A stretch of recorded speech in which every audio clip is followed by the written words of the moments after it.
राहत से चलाया, जान दे दी देश के लिए, ये कम है क्या? और फिर शिक्षा से कुछ नहीं होता है। उच्च शिक्षा प्राप्त करके भी लोग ज़मीन तक नहीं समझ पाते ज़मीन क्या है। राजीव गांधी जी को इतना ज़मीन थी, इतने परिवार से मिला ना, वो किस खानदान के थे वो? पंडित नेहरू खानदान के थे। पंडित नेहरू जिसके हों, इंदिरा गांधी जिसकी हों, विरासत में मिली थी उनको। शिक्षा, दीक्षा, एक्सपीरियंस सब उन्होंने किया देश के लिए, समझ गए?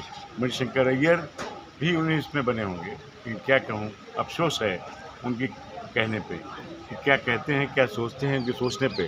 कई मज़दूरों के सम्मेलन में भी आए थे, बैठते थे। मैं उनकी बहुत इज़्ज़त करता हूँ मणिशंकर जी की, लेकिन इस सोच की, इस विचार की इज़्ज़त नहीं करता, इसको उनको बदलना चाहिए।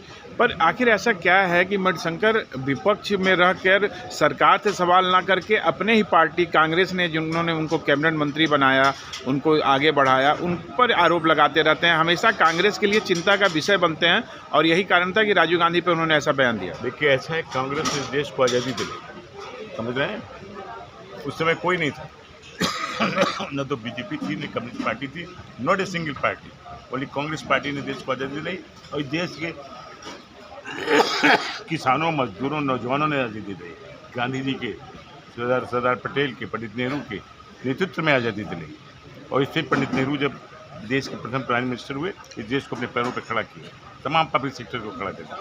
अब वो सब बेचने जा रहे हैं। तो इसका मतलब ये है कि अगर उन्होंने बनाया, देश को आज़ादी दिलाई कांग्रेस को, कामराज पढ़े थे क्या? पढ़े लिखे थे क्या? नहीं थे। लेकिन हम कहते कुछ थे ही नहीं। अरे इतने बड़े सीनियर लीडर, मैं उनका भाषण बचपन में सुना हूँ, मैं बोलते थे अपनी भाषा में, उनको ट्रांसलेट करता था, बनारस से सुना मैंने। तो क्या लर्नेड आदमी थे, क्या एक्सपीरियंस था। एक्सपीरियंस को एजुकेशन से कंपेयर नहीं किया जा सकता। सूचना क्रांति और कंप्यूटर क्रांति के जनक माने जाते हैं पूर्व प्रधानमंत्री Rajiv Gandhi.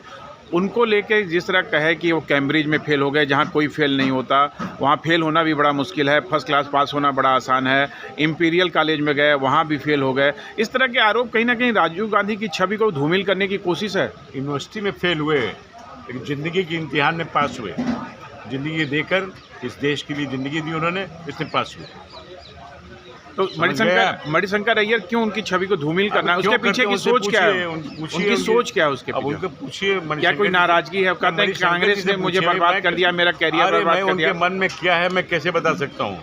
Cross the party line हर आदमी कुछ न कुछ चाहता है। उनके मन में क्या है मैं क्या बताऊँ? क्यों ऐसा बोल रहे हैं?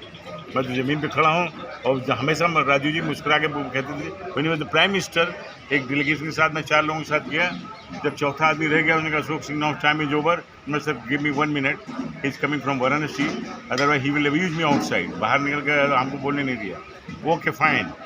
1 मिनट में जानते हो क्या कहा उस आदमी ने? कहा, माननीय प्रधानमंत्री जी, अपने प्राइम मिनिस्टरों से, अपने एमपी से, अपने एमएलए से कहिए कि जहाँ से चुने गए हों, अगर घर ना हो तो एक घर बना लें, गाड़ी नहीं हो तो एक गाड़ी खरीद लें।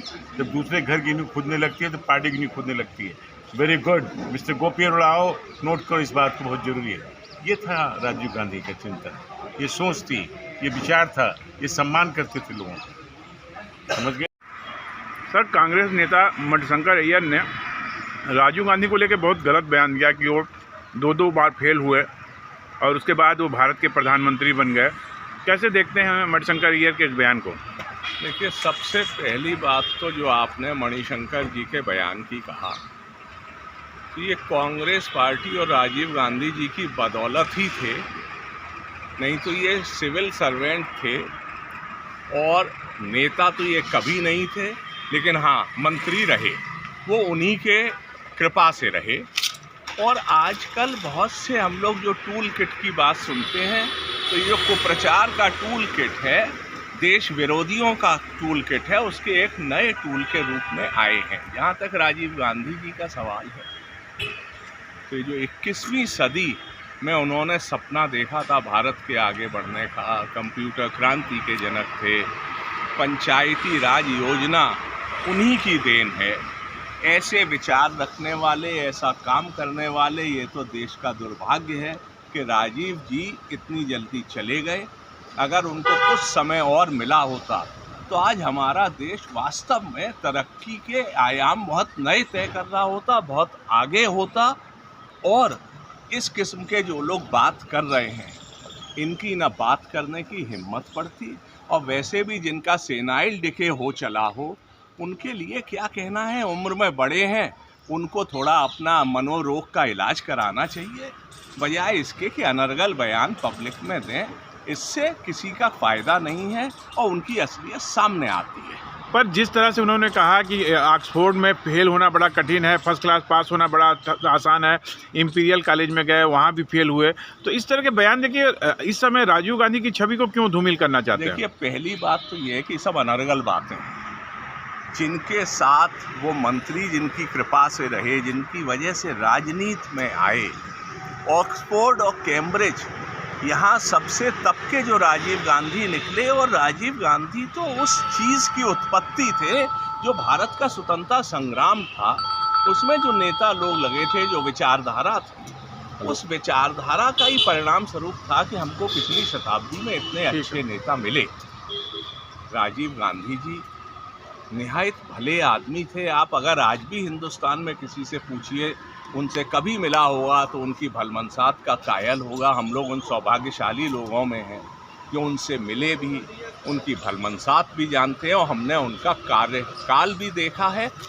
और मैं सिर्फ यही कहूँगा कि ऐसे लोगों के तुच्छ बयानों पर ध्यान नहीं देना चाहिए और डॉक्टरों को ऐसे लोगों को खुला छोड़ना भी नहीं चाहिए। राजीव गांधी बहुत जेंटलमैन पीएम माने जाते हैं, बहुत यंग थे और देश के विकास में उनका बड़ा योगदान है। कोई घटना आपके साथ कभी बातचीत हुई हो या कभी उनको कैसे कोई याद है आपको? देखिए, मुझको बहुत अच्छी तरह से याद है कि जब वो नेता विपक्ष थे तब मैं उनसे मिला उनके जन्मदिन पर, तो इतने सहज भाव से मिलते थे। एक एक छोटे से छोटे कार्यकर्ता किसी के कंधे पे हाथ रख के बात कर रहे हैं। मेरे पिताजी फिरोज़ाबाद के चेयरमैन रहे, तो जब वो प्रधानमंत्री थे, कल्पनाथ राय जी, स्वर्गीय कल्पनाथ राय जी की बेटी की शादी थी और वहाँ मुलाकात हुई, तो इतने बड़े नेता भारत के प्रधानमंत्री ने मुझसे हाथ पकड़ के पूछा कि चेयरमैन साहब के क्या हाल हैं। तो ऐसे बड़े नेता, ऐसे लोग, उनके लिए जितनी तारीफ़ की जाए और देश के योगदान में जितना उनके योगदान को सराहा जाए वो कम होगा।